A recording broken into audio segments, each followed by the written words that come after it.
guys, you know how like we're talking about monks today, right? Yeah. And you know how monks are all about like inner peace, like tranquility in their soul, right? Yeah. And I was trying to think about it, like, if I was a monk, what would bring me inner peace? And I thought to myself, probably nuggies, preferably with ranch, personally. See, I like to use the ever so tasteful sweet and sour. I personally lean towards honey mustard. Yeah. Sometimes I used to actually eat them with ranch and barbecue sauce, and I would mix them together. Kind of created this like yin-yang effect, maybe. Hey, Jacob. Yeah. I just want you to know that from the bottom of my heart, you disgust me. You heathen. Hey guys, welcome to Travelers, Tips, and Tales. I'm Jake. I'm Mike. And I'm Ben. And today we're talking about monks. One of my favorite martial classes, and I do love, do I love some martial classes, because who cares about spells when you can just beat the absolute living crap out of somebody? And monks, I like monks a lot because they're kind of overpowered at the beginning levels for certain reasons that we'll go into. But starting off with monks, your biggest abilities scores that are going to be very important here are dexterity and wisdom. Because dexterity controls all of like your attacks, your AC, dex saves are pretty important for you, all that kind of stuff. Dex is just very important as a monk. And then wisdom is also very important because of unarmored defense is a part of your AC, so you're going to want high wisdom and dex so that your AC isn't absolute poo-poo since you're out there naked. It'll also control a lot of your saving throws and such for anything that you get from your classes maybe, or also your ki. They're both very important. What do you guys think are some other important important ability scores for the monks? Yeah, for me, I think one of the kind of more fun ones that you can kind of role play with is charisma. And then you can be all Jedi mind trick and just get people to do what you want with persuasion and deception and all that fun stuff. Mm-hmm. Strength.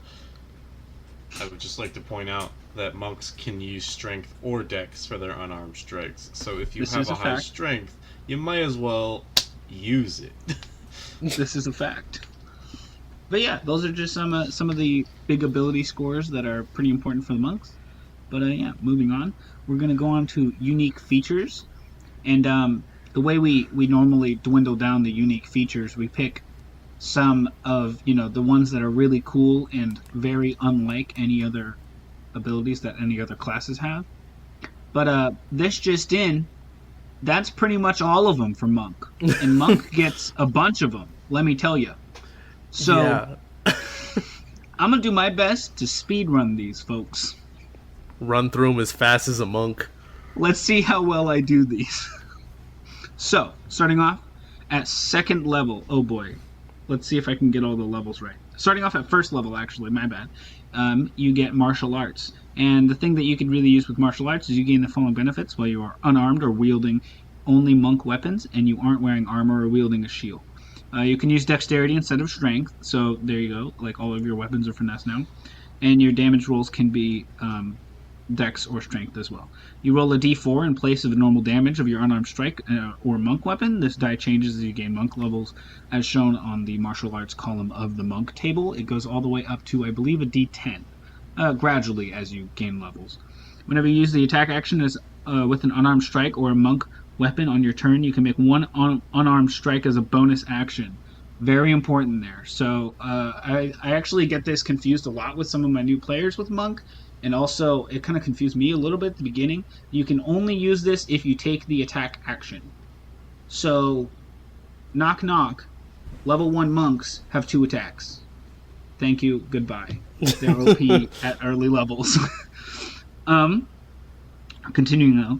For example, if you take the attack action and attack with the quarterstaff, you can make one unarmed strike as a bonus action. Assuming you don't use the bonus action for anything else, of course.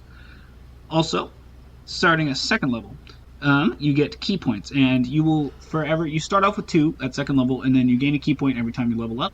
So you'll always have as many key points as however many levels in monk you have. And your key points reset. You get them all back whenever you take a short rest. So short rests are your best friend as monks. And you can use your key points for a variety of things, but starting at second level, you can use them to do 3 things specifically with your bonus action. You can do, the first thing is called Flurry of Blows, and you can use that after you take the attack action, so similar to the extra attack that you get with your bonus action normally. After you take the attack action, you can use a key point to spend to make 2 extra attacks with your bonus action. So, hear me out, level 2 monk has 3 attacks. OP early game.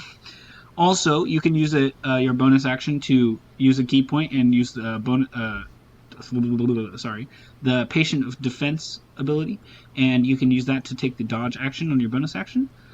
And then you can also use it to do Step of the Wind, which is you spend a key point and you can use it to dash or disengage with your bonus action. Very helpful. Also, when you do the Step of the Wind, your jump distance is doubled for that turn. Moving on. Unarmored movement. You get so fast at later levels. Like, ridiculously fast.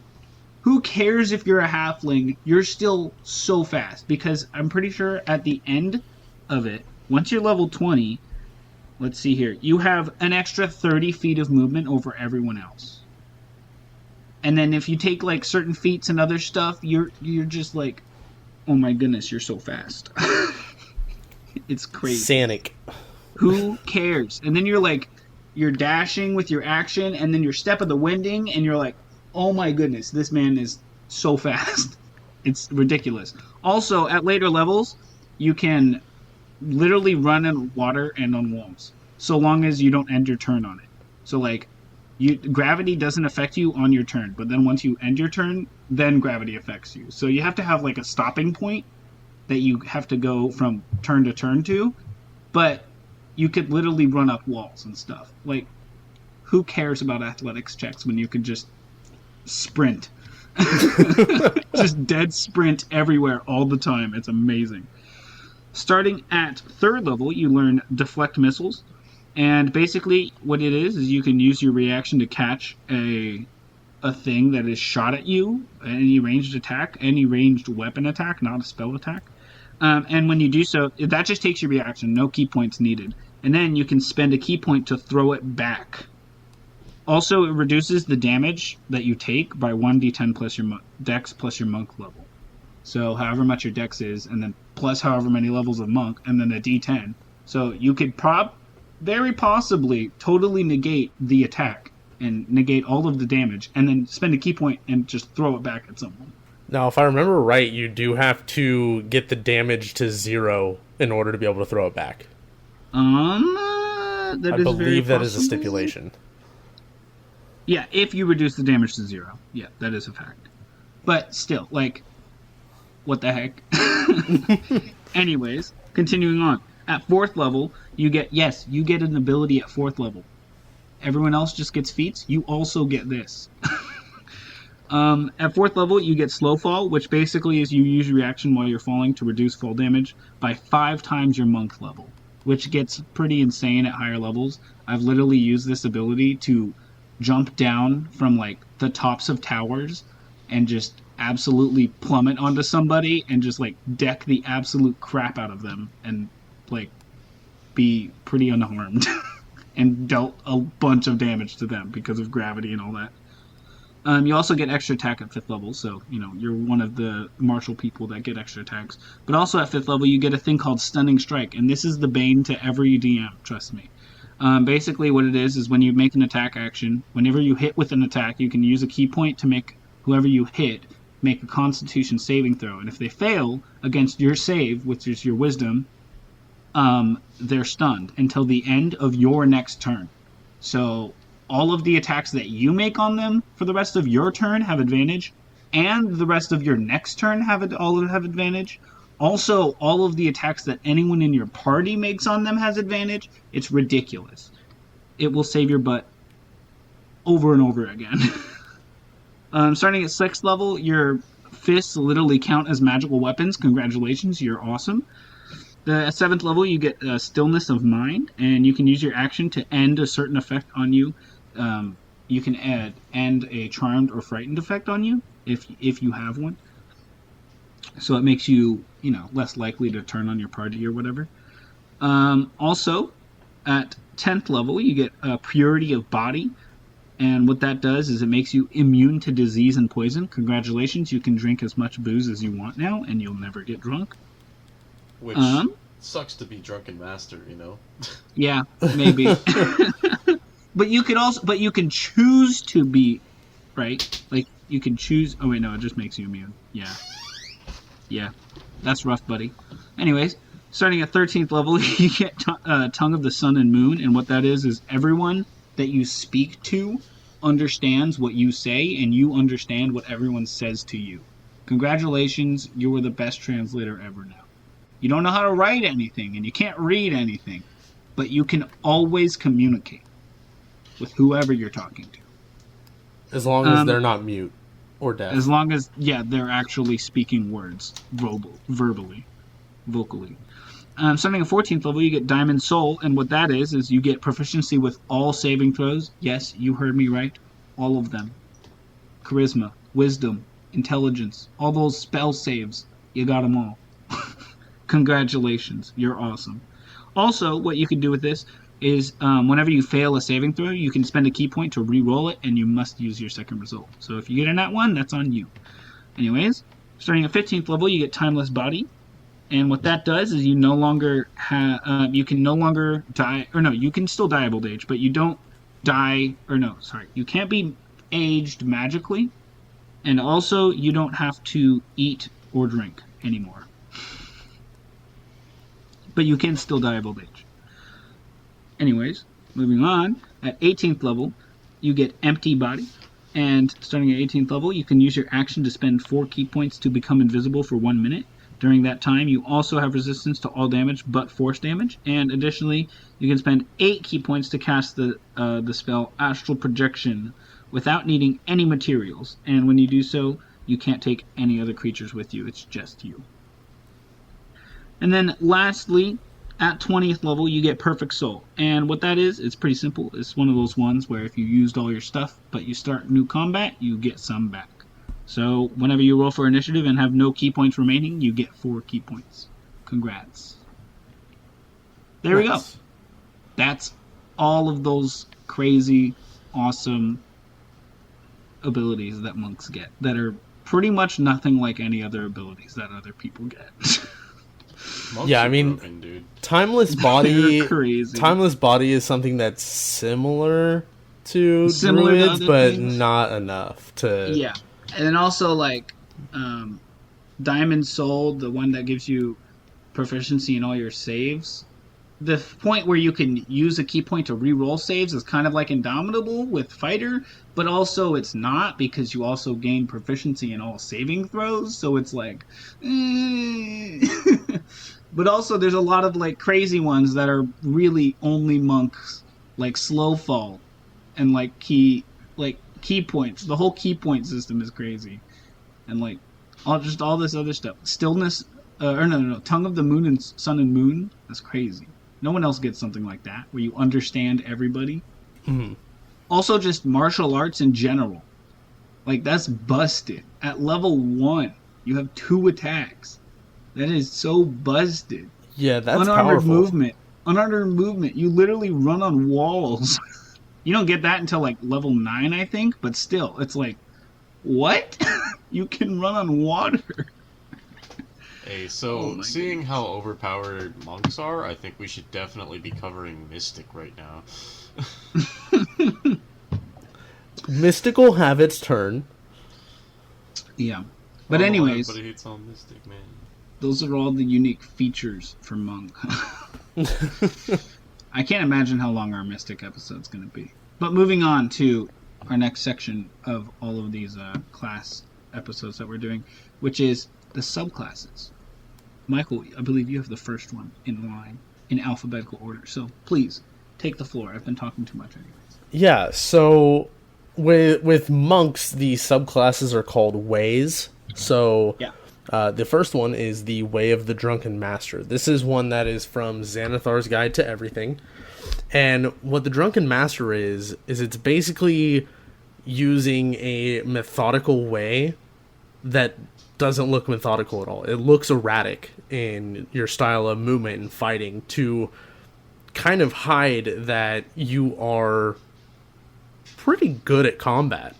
And that's one of the things that Drunken Master is focused on. So when you get this tradition at 3rd level, you get a couple of things. You get bonus proficiencies, which will cover performance and brewer supplies. And then you also get a ability called Drunken Technique, where when you use Flurry of Blows, you gain the benefit of Disengage, and your walking speed increases by 10 feet until the end of your turn. That's pretty cool to be able to just basically get a free Disengage while still getting a lot of hits in. Yeah, that's pretty neat. And then at 6th level, you get an ability called Tipsy Sway, and it allows you to do two things. The first one being Leap to your feet, and what that is when you're prone, usually you would have to use half your movement speed to stand up. With this ability, you only use 5. So it's a way of conserving your movement speed, which you already have an insane amount of as a monk, and it's just great. You also get Redirect Attack, so when a creature misses you with a melee, then you can spend a key point as a reaction to cause the attack to hit a different creature of your choice, other than the attacker that you can see within 5 feet of you. Excuse me? That's like... nah, man, you can take it. Dude, that's just what Drunken Masters do, dude. You swing at them, they like, do a backwards landing on their head because they're just so shloated, and then you swing over them and you hit your friend. Yeah, it's insane. I love that you use the word shloated there. Actually, Bailey, one of our guests, actually our first guest, and my friend used to play a monk that never actually got drunk. We redid it so that he would carry around like a bunch of marijuana with him, and he was a shloated master. Nice. It's hilarious. At 11th level, you get an ability called Drunkard's Luck. And what that is, when you make an ability check, attack roll, or saving throw, and you have disadvantage, you can spend 2 key points to cancel the disadvantage. That's just great. That's pretty good, actually. Being able to just say, nah, I don't want disadvantage anymore. That's pretty good. And then Intoxicated Frenzy, you get this at 17th level. You gain the ability to make an overwhelming number of attacks against a group of enemies. When you use your Flurry of Blows, you can make up to 3 additional attacks with it, up to a total of 5 Flurry of Blows attacks when you add that to your 2 because of your regular attack plus your bonus attack that you get at 5th level. Provided that each Flurry of Blows attack targets a different creature this turn. Wow. So one to each of them. Yeah. Okay. So, I mean, you'd have to have 3 enemies in front of you, because technically that'd be 2 regular hits, plus your Flurry of Blows is another 3. So you could hit the same person with that 3rd hit, and then use your other 2 on other people. I mean, you could use your movement around. Right? Yeah. And the other ability means that whenever you do the Flurry of Blows, you automatically disengage. So you don't even have to worry about opportunity attacks at that point. Yeah. Drunken Master is a ton of fun. Yeah, agreed. All right. So that was a lot of fun talking about how drunk you can get in Dungeons and Dragons and still maintain some kind of combat prowess. Well, you don't even have to be drunk. You just seem drunk. You appear to be drunk because of your movement. You appear to be drunk. Yes. But it's way more fun if you just are. You hit. Yeah, exactly. Wasted. I mean, once you hit level 10, you can't be drunk anymore. Yeah. Literally. Yep. You're immune to being drunk. That's when you just multi-class. Yeah. It's just, you get 9 levels, and hey, at least you can run on walls at that point. Yeah. So next up, we have the Way of the 4 Elements. basically, if you ever wanted to be the Avatar from Avatar: The Last Airbender, this would be it. Everything you get with this class, you get as soon as you take this subclass. Literally everything. I'm not even kidding. There's certain ones that you can't take until later levels, I'm pretty sure, right? Yes, but if you actually look at it, the only thing that it will say at like 6th, 11th, and 17th level is extra elemental discipline, and extra elemental discipline. So you get to learn more discipline. Basically, what this class allows you to do, it allows you to convert your key points into elemental discipline, and that can be any of the 4 traditional elements, fire, water, earth, and air. And some of them allow you to turn them into spells. You can use a certain amount of key points to cast a certain level spell, or you can use your key points to use certain abilities that mimic spells but are not spells, so no one can actually counterspell you if you do it that way. This reminds me a lot of how Mystic works, actually. It got me kind of excited. And basically there's just a huge amount of them. It's almost like Warlock with how many you have to go and look at and really fine-tune and pick which ones you want. It's really cool. Nice. I just counted them up. There's 14. Yeah, there's 14 of them. It's really cool. And you get extra ones at 6th, 11th, and 17th level. Yeah. So yeah, definitely check that out if you're looking to be a monk that punches fire at people's faces. That's definitely the way to go. Yeah. That's always fun. Not to be confused with punching sunlight at people. Yeah, that's another thing. Later. That's for thing. later. Yeah, that's a different thing. Get a little sneak peek. Yeah. But the next one is the Way of the Kensei. It's another Xanathar's Guide one. And Way of Kensei is basically focusing on integrating weapons into your fighting style. And so at 3rd level, you get Path of the Kensei, where you get to get some extra benefits. And these benefits being Kensei weapons. You choose 2 type of weapons to be your Kensei weapons, 1 melee, 1 ranged. And each can be any simple or martial that lacks the heavy and special properties. And weapons of the chosen types are monk weapons for you. Many of this tradition's features work only with your Kensei weapons. When you reach 6th, 11th, and 17th in the class, you can choose another type of weapon, melee or ranged, to be a Kensei weapon for you following the criteria above, which it all lays out for you. So one of the things that you get with these is Agile Parry. If you make an unarmed strike as part of the attack action on your turn, and you're holding one of your Kensei weapons, you can use it to defend yourself if it is a melee weapon. You gain a +2 bonus to AC until the start of your next turn while the weapon is in your hand and you are not incapacitated. You can also get Kensei's Shot, where you can use a bonus action on your turn to make a ranged attack with a Kensei weapon more deadly. When you do so, any target you hit with a ranged attack using a Kensei weapon takes an extra d4 of damage of the weapon's type. You retain the benefit until the end of your current turn, so you can basically just pump out more and more damage with your bow. You can also get Way of the Brush, which you gain proficiency with your choice of calligrapher's supplies or painter's supplies. I mean, that, I think, is something that can add a lot of more background to your roleplay for the class. Mm-hmm. Yeah. It's something that can play a lot more into that. So I like that they kind of include more than just combat. Did you say that you can take ranged weapons as well? Yes. Yeah. Your 2 Kensei weapons, one is a melee and one is a ranged. You know what we did, boys? What? We found yet another better alternative to ranged. A ranger that can make 4 attacks and isn't a fighter. Yeah. Woo! At 6th level, you get an ability called One with the Blade, and you are able to now extend key points into your Kensei weapons.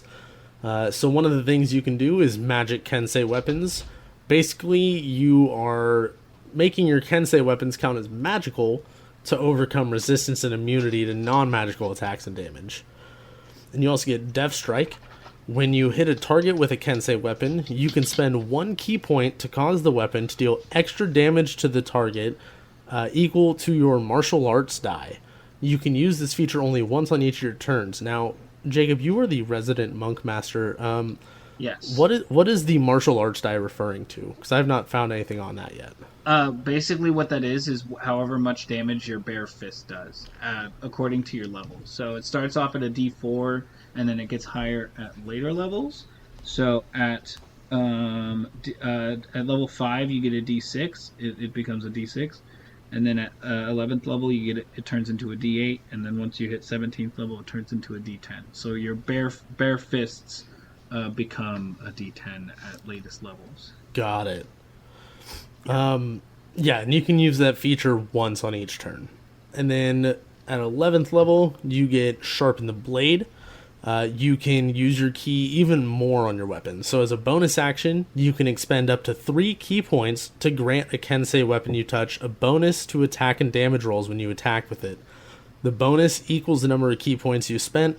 Bonus lasts for 1 minute or until you use this feature again, and it has no effect on a magic weapon that already has a bonus to attack and damage rolls. You just got a +3 weapon, my friend. That's great. At 11th level, a +3 weapon is nice. It's not like you needed it or anything. You can already crack dragon skills with your bare hands. Sometimes you just like to have a +3 weapon. Yeah. And say, your weapon is a pair of magical gloves, and you decide to +3 them. Hey, we'll get there eventually. At 17th level, you get Unerring Accuracy. Your Mastery of Weapon grants you extraordinary accuracy. If you miss with an attack roll using a monk weapon on your turn, you can re-roll it. You can do this once on each of your turns. So you no longer miss. Yeah. Pretty great. Yeah. So that's all for Kensei, right? Kensei. Yeah. Right. But hear me out. Let's dial it back here to the PHB. All right? The good old PHB. Everybody loves the PHB. And let's talk about the way of the open hand. It's pretty interesting. It's kind of backwards to the way that Monk works typically, where it's like very OP at early levels and then it kind of mellows out eventually at later levels. This subclass kind of starts out pretty chill and then it escalates. A lot. So let's just go into it. Starting at 3rd level, when you take it, you basically, whenever you do a flurry of blows, you can also do one of these 3 effects. So basically, you can make a creature have to succeed on a dexterity saving throw or be knocked prone, or you can make it succeed on a strength saving throw, and if it fails, you can push it back up to 15 feet away from you, which can be very, very beneficial in certain instances, like maybe you're on top of a tower, or maybe on a cliff edge or something. You can just yeet that boy right off there. And then also, you can also make it so that it can't take reactions till the end of its turn. Or until the end of your next turns, which can be very helpful for, certain reasons here and there. If it's a spellcaster, they can't counterspell or feather fall after you yeet them. It's, there's a couple of things that can add up to make that pretty good. But anyways, continuing on, at 6th level, you gain the ability to heal yourself, which is pretty great, actually. As an action, you can regain hit points equal to 3 times your monk level. And you must finish a long rest. You only get this back when you do a long rest. So it's very helpful sometimes because, you're in the thick of it a lot. You're up towards the front and you're taking a lot of damage. It's nice to just, dial it back for a round. Take a moment to cleanse your wounds and, just heal up a bit. But anyways, moving on. At 11th level, you get Tranquility. And you can enter a special meditation that surrounds you with an aura of peace. And basically, at the end of the long rest, you get the benefits of the Sanctuary spell, as if you cast it on yourself. It doesn't cost anything, and you can only target yourself with it. If you want to look more into that, you can just look up the Sanctuary spell on basically any app anywhere, or on Google, or in the PHP. And you can figure out what that does. It's not too crazy, but, Anyways, moving on to the last ability. All those are kind of like, okay, that's all right. But I mean, where's this escalation, Jacob? You promised me some good juicy monk ability here, right? Well, let me tell you about the quivering palm. Starting at 17th level, you gain the ability to set up lethal vibrations in someone's body. When you hit a creature with an unarmed strike, that's all it takes, folks. You just have to punch this guy. That's all it takes. You can spend 3 key points. 3 little key points out of the 17 that you have when you get this ability to start these vibrations within them. And those last for a number of days equal to your monk level. So when you get the ability, it lasts for 17 days. And then it goes as far as 20 when you hit there, right? These vibrations are harmless unless you use your action to end them. To do so, you and the target must be on the same plane of existence. Not too hard, you know. Most of the time, my enemies are on the same plane of existence as me. Just most of the time. And when you do this, as an action, the creature must make a Constitution saving throw. And if it fails, it is reduced to 0 hit points. If it succeeds, it takes 10d10 necrotic damage. 10d10 if it fails, and if it passes, and if it fails, it goes to 0. How crazy is that? Yeah, it's pretty sick. And then, side note, you can only have one creature affected by this feature at one time, and when you choose to end the vibrations harmlessly without using an action. So that way you can do it to someone else if you need to.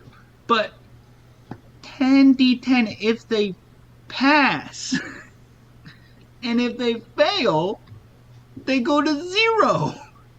Most of the time, that kills things. Yeah? Just straight up dead.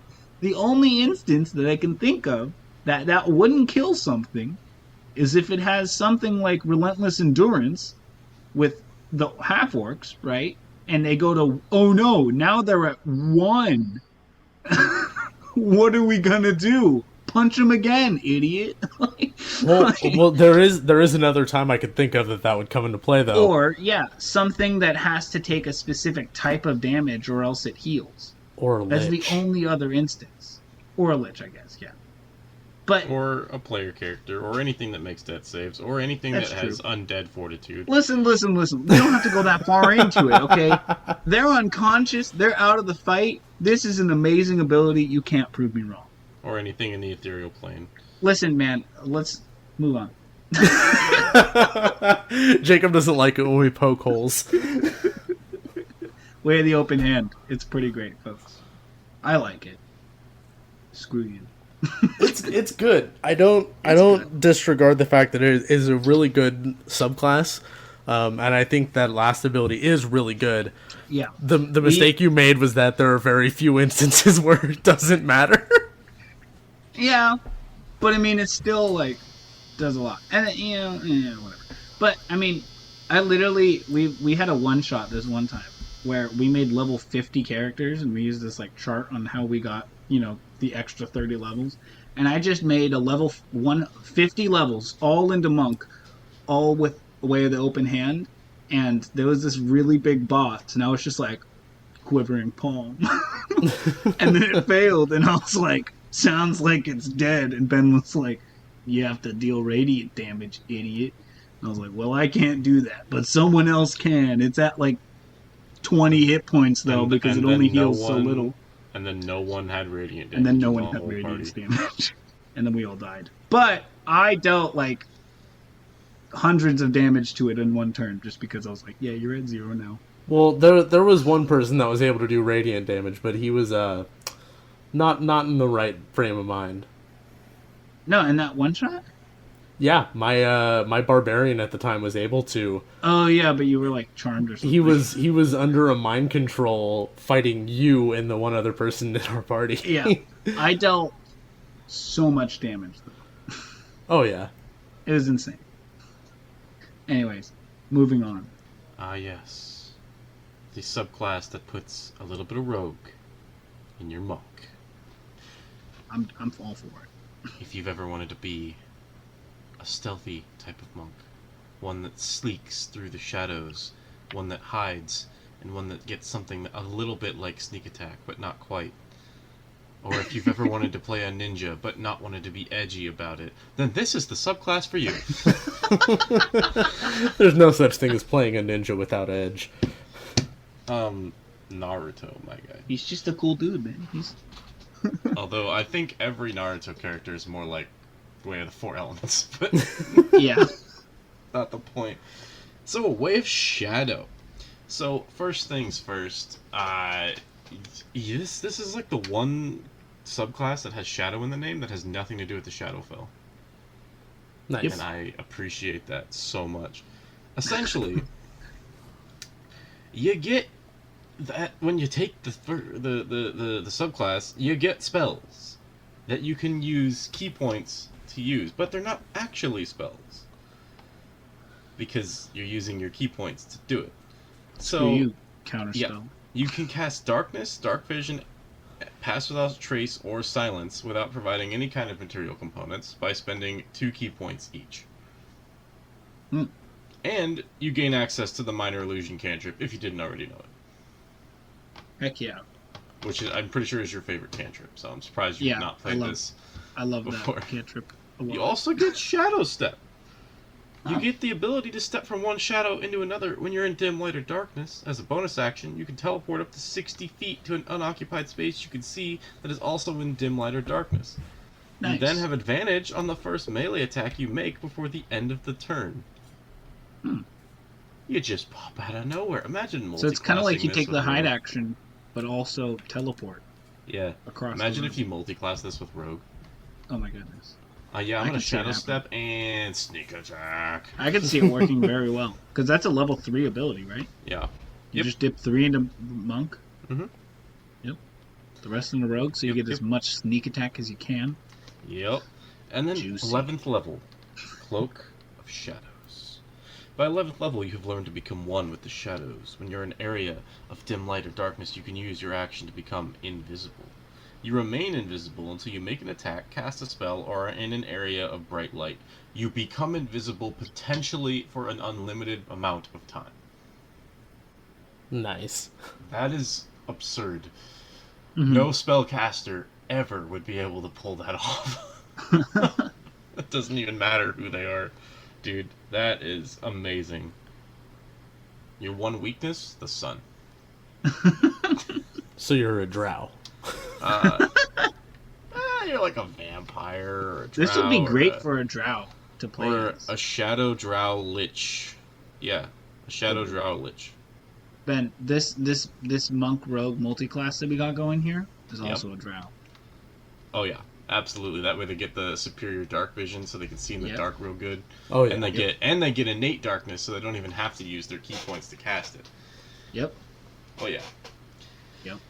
Level 17, Opportunist. If you were to rename Sneak Attack, what would you name it? Something like, "Screw you, take more damage. I'm sneaky." I might rename it Opportune Strike. Or I- Opportunist. I'd probably name it like clickety clackety, roll for attackety. Clickety clackety, feel my wrathity. Oh wait, No, no, that's Paladin. that's a paladin spike. Never mind. Clickety clackety, man. feel my wrathity. Well, at level 17, you can exploit a creature's momentary distraction when it is hit by an attack. Whenever a creature within 5 feet of you is hit by an attack made by a creature other than you, you can use your reaction to make a melee attack against that creature. Ooh, I would call it "I caught you lacking." That's what I'm just imagining Spade with that ability. Yeah. Even more punches. Even But that more. is the Way of Shadow. Very interesting, very neat. Very reminds me of a interesting. certain reminds me of a certain homebrew character that I'm currently thinking about. Yep. Yeah. I think we're all thinking of them. Yep. You know, it kind of gives off these big yang vibes, right? It's all about like the dark side, right? But every yang has to have its yin. So, of course, the monk who has a subclass all about shadows and darkness has to have a subclass all about the light. Because we praise the sun. Welcome to the way of the sun, soul. Starting off at 3rd level, you get Kamehameha Blasts. Is that how you say it? I've never watched Dragon Ball. Kamehameha. Kamehameha Blast. No, that's a bit stronger than what they do. No. Whatever. You can punch with a ranged attack now, and it's radiant damage, and it's like light. You punch with light, literal light, solidified light, decking people. That's what it is. It's amazing. Oh no, your biggest problem. You don't have any ranged attacks. Well, now you have a range of 30 feet. Congratulations. Now get him. I mean, you could just throw darts. Yeah, but darts are kind of like, you know. You only got so much range with darts, and you know. You only have 30 I'd rather throw a fist of light at somebody personally. Deal some damage with that. Hadouken. But anyways, starting at 6th level, you also gain an ability called Searing Arc Strike. And by the way, the Radiant Sunbolt thing, where you throw the light as your attack, that can be substituted for any of your attack actions, and it's pretty much exactly the same as if it was just a basic punch, but it's now radiant damage and light, and it's like a ranged radiant damage thing. But anyways, and the range is 30 feet. I think I said that, but anyways. You can also do Searing Arc Strike. At 6th level, you gain the ability to channel your ki into searing waves of energy. Immediately after you take the attack action on your turn, you can spend 2 ki points to cast the Burning Hands spell as a bonus action, and you can spend additional ki points to cast it at higher levels. Each ki point you spend can increase the spell level by 1 to a maximum number of ki points that you can spend on the spell is half of your monk level.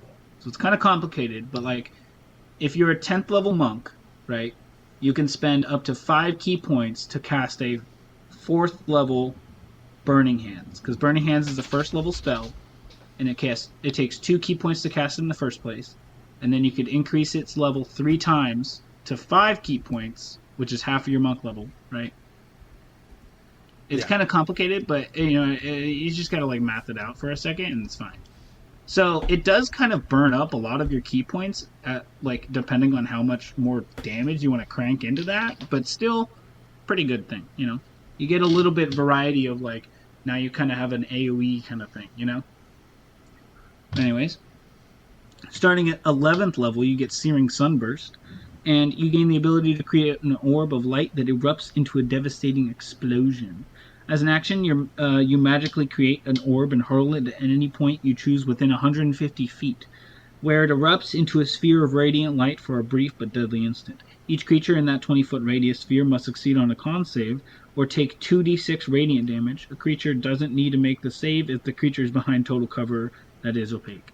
So if they're behind, cover, obviously the light doesn't hurt them because the light doesn't touch them. But otherwise, they take 2d6, which is pretty neat. You can also increase the sphere's damage by spending ki points. Each point you spend to a maximum of 3, so you can only use 4 ki points total for this. The 1 to cast it, and then the 3 to increase the damage. And each ki point that you add on, you get 2 extra d6. So up to 8 d6 total with 4 ki points, which is pretty neat. Anyways, I don't know, man. Sounds like a whole lot of nerd stuff. It is kind of a whole lot of nerd stuff. It's a bit of number crunching to be able to the same kind of thing that wizards do, where it's I want to hit the bad guys but not my guys, and also I want to make it powerful but not use all of my ki points, kind of a thing. We did not sign up to be monks so that we would have to think about spells. But these aren't spells; these are abilities. Lies. Well, I guess Searing Arc Strike is Burning Hands, but whatever. At 17th level, you become wreathed in a luminous magical aura. This ability is called Sun Shield, by the way. You shed bright light in a 30-foot radius and dim light for an additional 30 feet. You can extinguish or restore the light as a bonus action, and if creatures hit you with a melee attack while the light shines, you can use your reaction to deal radiant damage to the creature. Radiant damage equals 5 plus your wisdom modifier. Nice. So, if someone is hitting you, you can, and they do hit you, you can use your reaction to make them take damage. Screw you, don't hit me. Leave me alone. Jerk. But yeah, that's I don't know why, that's, but that just reminded me of a story. Oh. Has nothing to do with D&D, but I can tell it anyway. I guess. My great-grandma, she drove until she was 93. And she died when she was 93. So, yeah, she drove all the way until she died, basically. And she was a 93-year-old driver just out on the road. And when she would cuss people out, because she would cuss people out, she'd get all pissed off. Instead of yelling like any normal thing, she'd be like, "You jerky person!" I feel like that's just like how I insult people. I think it's really fun. That's just casting vicious mockery. Literally, my favorite way to insult someone is calling them a stupid idiot. Two very non-vulgar words. But anyways, moving on. There is one other subclass for the monk, but just like some of the other classes that we've covered so far, it's not in Xanathars or PHBs, so we decided not to cover it. It's called Long Death, and you can find it in Sword Coast if you'd like to check it out. But yeah, if you'd like to check it out, go look at Sword Coast, and that's where it is, and you can look more into it. But anyways, moving on to role play. So, like, there's a lot of ways that you can interpret a monk. I feel like a lot of people, think of monk. When they think of monks, they first think of, like the bald guy in the brown robes going home, But I feel like your monk can be a lot of different things. What are your guys' views on how a monk can be portrayed? Yeah, so I've played a monk before. I'm not, like, super well known to be somebody who plays monks. But my whole thought process on it is like, and I know that I just didn't speak English right. Your background can be very diverse. You don't have to kind of stick to the classic tropes of, belonging to a monastery or being a nomad out adventuring various parts of the world. You might even be a, not so humble boxer. Maybe that is an option. You could do that. But I like them to be. I still like to have wisdom as kind of a big thing, but I also like to think of them as people who do well in groups and aren't always the classical tropes, because the tropes they get overplayed. Yeah, I don't like to see them too often. Yeah. What do you think, Ben? I, for one, really like the trope of monks being those who seek wisdom and balance and peace within themselves and body and mind. That's kind of how I see it. I see every monk as someone who sought out this journey to kind of gain knowledge and wisdom from not only everyday experiences, but from extraordinary ones that they go through and they live through. That being said, every monk I've ever played has never been that. So I personally am one of the people that says know the trope so that you can change it to fit what you want to do. Yeah. Yeah, that's... Yeah. There's nothing wrong with playing like a really typical tropey character, but... I think a lot of people... One thing that a lot of people take from the monk vibe is that they have to be, like, wise, right? Like, they have to, their whole inner peace thing, they have to, like, know... Like, they have to be good at that kind of thing, right? Like, finding balance. Like, people could go to them for wisdom and advice about random things, and they'll probably have, like, a really dope answer. Like a Uncle Iroh answer for them or something. But I like to think that monks should start off as, like, rookies, Like, they're really arrogant and stupid at level 1, maybe even reckless or something. And then, they can grow to learn how to gain peace within themselves as they gain those really cool abilities that, like, let them talk to everybody and, like, not be poisoned anymore or whatever, like slowly and surely they slowly find that inner wisdom and peace with themselves as throughout their like adventuring career. I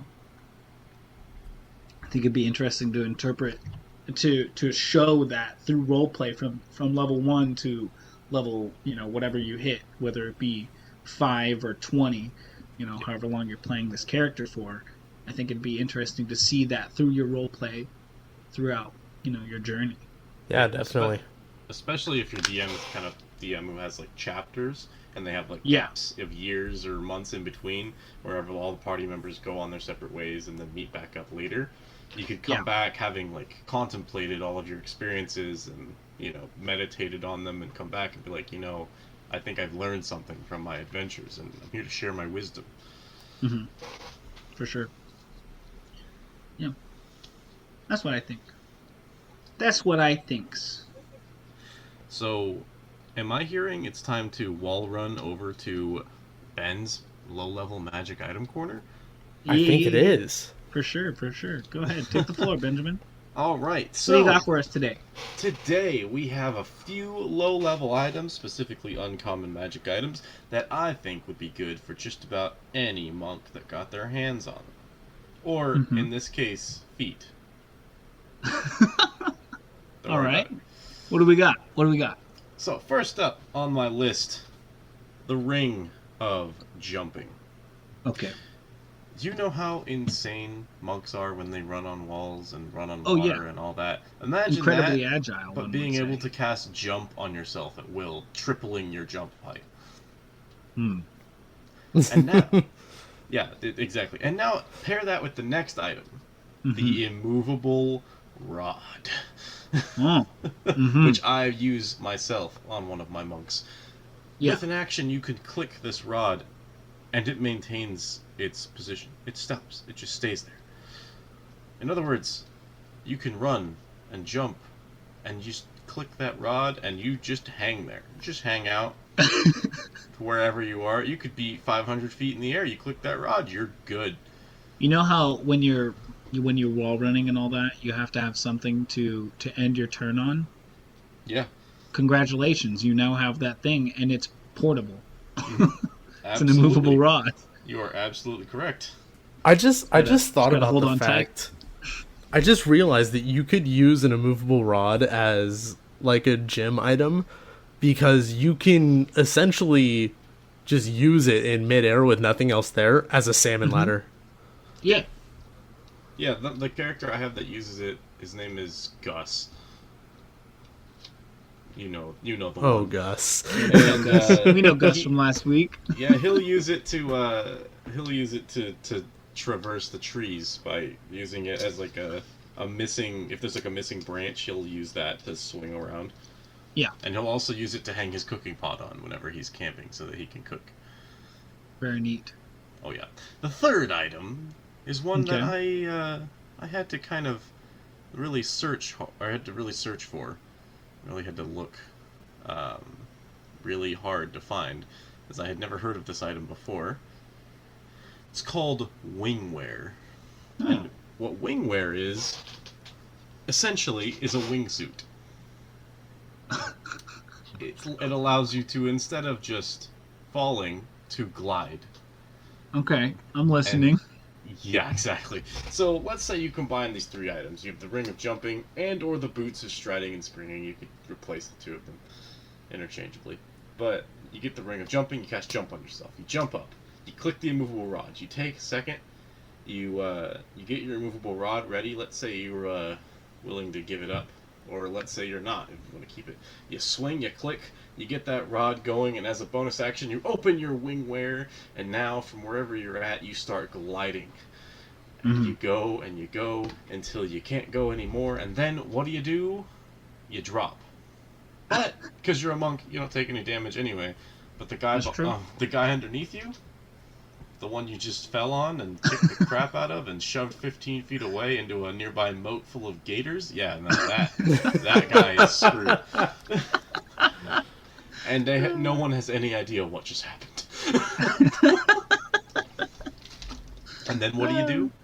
You use your ring of jumping, you jump back up, and you keep gliding.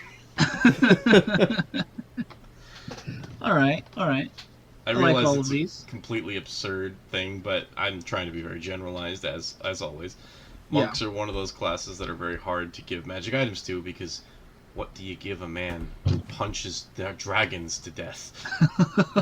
Who literally runs up to beholders and is like, "Eat this, sucker!" And who Just wears like no armor, and who carries no gear, who doesn't need anything or any... Yeah. At late levels, they don't even need to eat, so it doesn't even make sense. Like, they could literally be walking around without a backpack. They literally have nothing. Literally nothing. No weapons, nothing. Just their fists and their you take away passion. You take away a barbarian's weapon, they're pretty much useless. You take away a wizard's spellbook, they're pretty much useless. You take away a monk's walking stick. Oh no! What am I gonna do now? Punch. All right. So here's what you do to stop a monk. You have to remove their arms and legs, and even then, it's debatable. They're still biting you. Yeah. Unarmed bite. Yeah. Anyways, I have an item for you guys. What? I mean, you guys are pretty familiar with it because you've played 15 levels of it with me in the same campaign that I've had it. It's a homebrewed item, I will say. Do you happen to know who made that homebrew item? I have no idea. I found this so long ago. I don't even think I found it. I think someone else found it on some random website. I just have a screenshot of what the item is. But I have it pulled up here. It's a homebrewed item. It doesn't even have a rarity or anything. It's just called boxing gloves. It has a damage of 1d8, and it is also a finesse weapon, and it also has the ability called Fists of Fury. It has a reach of 5 feet. So, this is the item that my monk has, and has had since the beginning of the game. If you guys remember last week, I talked about this item that I showed to Ben, and I was like, hey, this item is kind of broken. I understand if you don't give it to me, but I just wanted to, slide this over to you to see if you'd like to give it to me. If you can, you can. If you don't want to, I understand. It is what it is. It's cool. Whatever. But what the ability does that the item has is when you equip this item, it becomes your active weapon until you want to equip it. So this is all you got. You don't got anything else, right? It's just these boxing gloves. Like a boxer would have, He doesn't have like a pole arm or anything. He's just got his fists. There is guard and his weapon, right?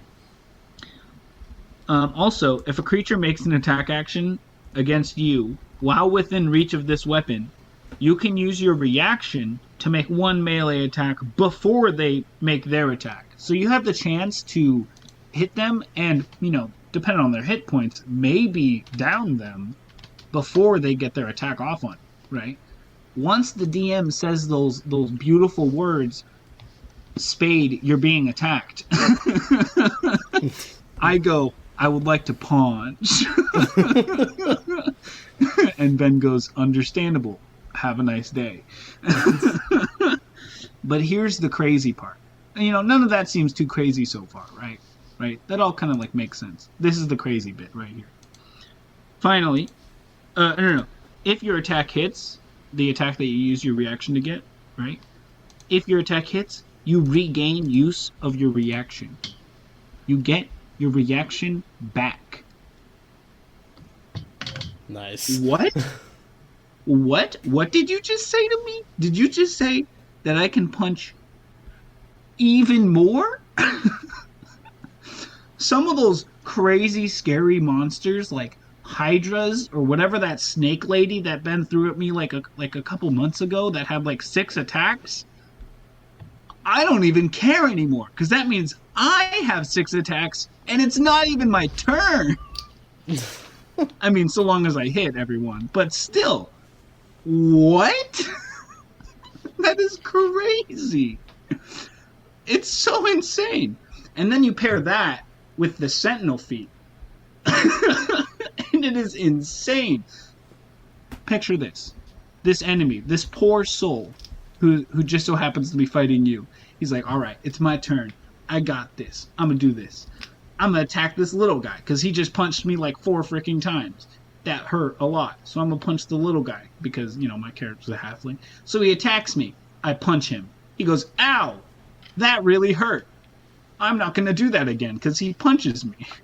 I'm gonna attack his friend over here instead, who's also in combat with him. So he goes to punch them. Sentinel attack. I got my reaction back. So I get a punch again. I punch. I hit. I get my reaction back. Ow! The little bugger hit me again. I didn't even attack him. I attacked someone else. It just makes so much sense for a boxer because it's like they let their guard down for a second and you get one in, right? Yeah. And then he goes, oh man, I'm out of here. I don't want to be here anymore. He starts to run away. You punch him. You momentarily cripple his leg or something because he no longer has a movement speed. I'm just a little trap. like nothing can get away from me. I'm just a little ball of fists and nothing will ever escape my grasp. And I love it so much. It's so insane. It's so broken, if you ask me. I still can't believe that Ben gave it to me on session 1. Yeah, for the first 5 or 6 levels, I was like, this item is so broken. And then it kind of leveled out because I forget to use it all the time.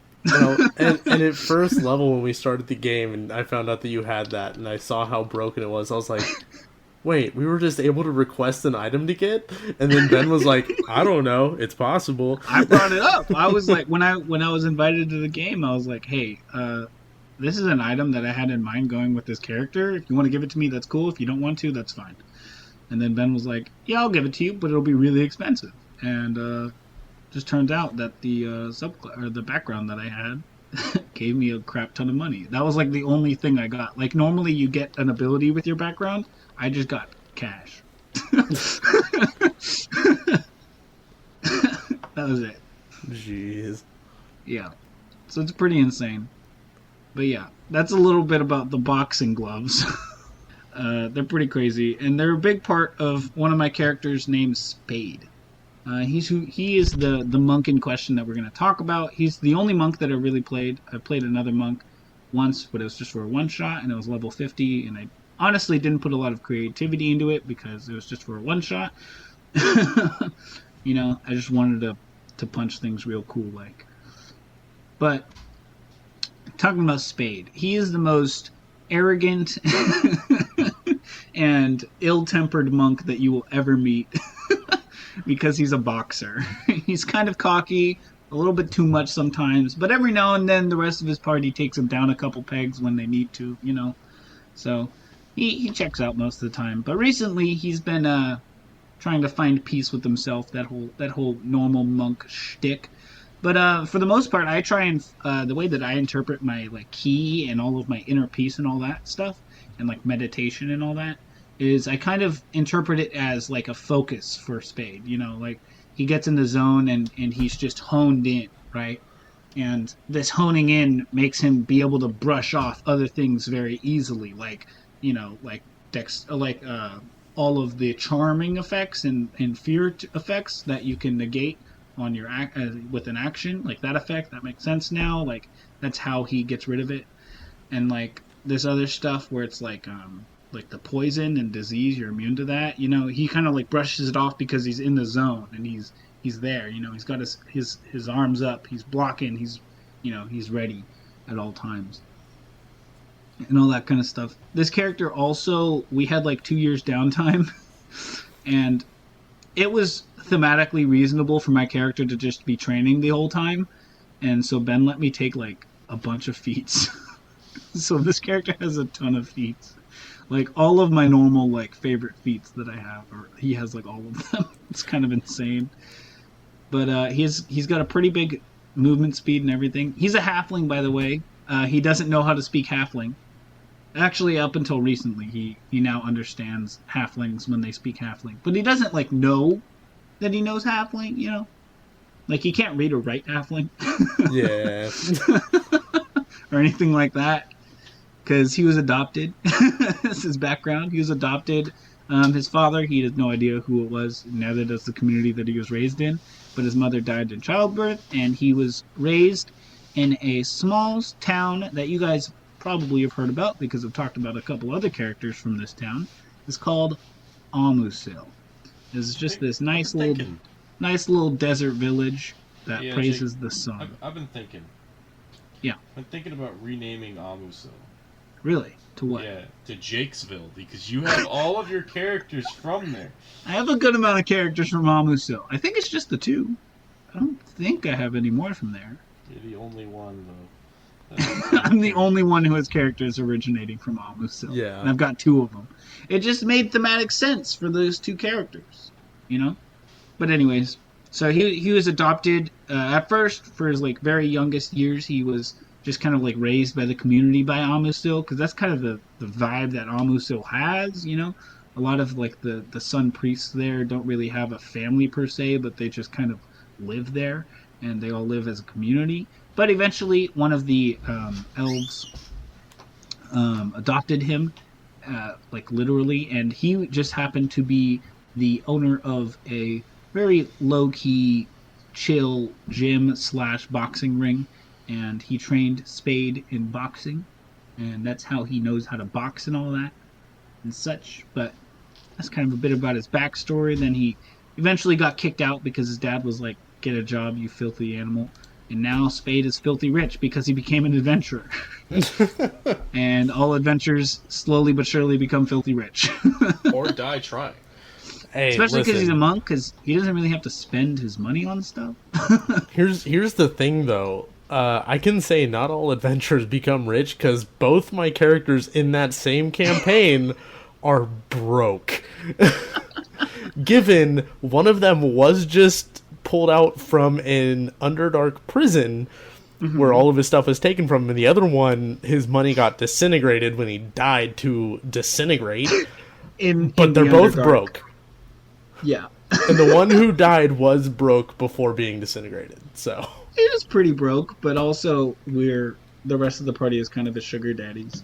Yeah. We're just true. like, you need money, Landers? You get money. What do you need? What do you need? We'll buy you the most expensive type of thing that you need.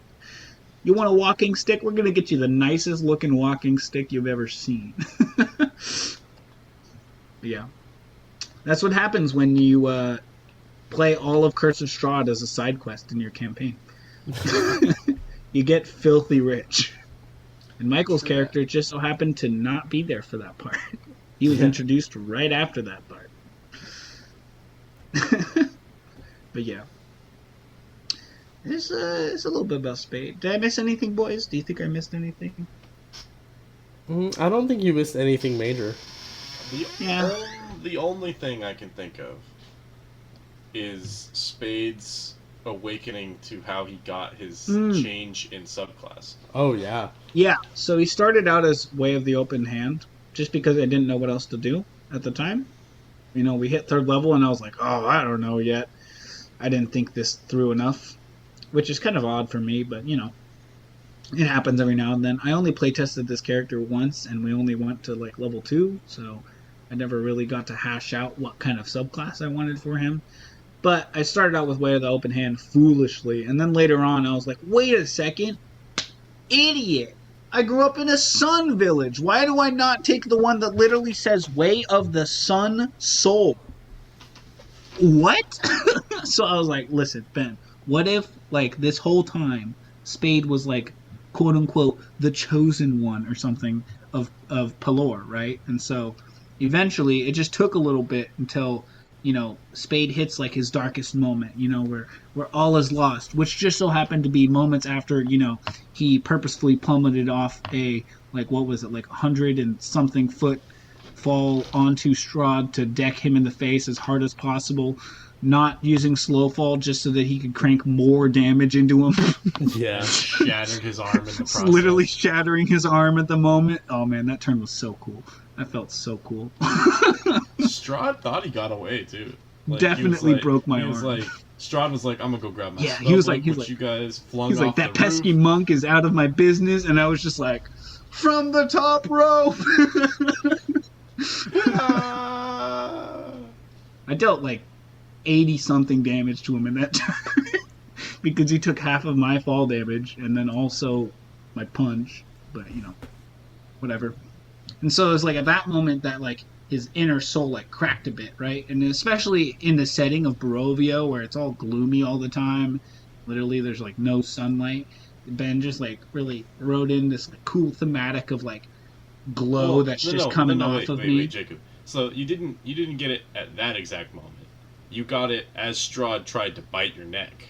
Oh yeah. Remember, like he tried to sink his fangs into you, and he was blinded by sunlight that erupted out of your veins that healed your arm and like sealed up the hole, and then you got one free turn of sunlight punches. Yeah, and it was so cool because like now just for that one turn, it was really cool for like the opening of me doing the subclass, right? Is like that first turn I come out and I'm dealing radiant damage now to a vampire. Like, this homie is getting effed up now just because I'm just, like, beating the absolute crap out of him because I got sunlight in my fists now. And, like, my eyes were glowing in that moment, too. I actually wrote in that his eye color is different now. Like, it used to be blue, but now his eyes are yellow. like his irises and everything. But, yeah, he has been enlightened, and then ever since then he's been on a journey to try and actually find peace with himself, because he went to a monastery for a little bit after that because he was like, I'm gonna go check out what the heck all that was, because that was kind of crazy. They were like, oh, Plor's really cool, yada yada yada.